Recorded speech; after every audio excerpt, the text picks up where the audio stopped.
This is how we feel the scéal should end. The ain was flying really high. The iller was in the lead. Then suddenly, whoosh!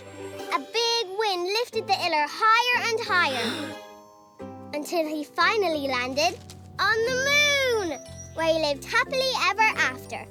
And the feast was crowned Rina Ain. The end. Yay! That was a great ending for the scéal. Our turn now.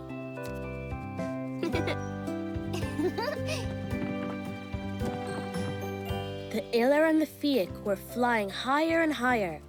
Then they heard a strange sound. Blip, bloop, blip, blip, boop, boop. They looked up and saw a spaceship. Beep, boop, beep, boop, beep.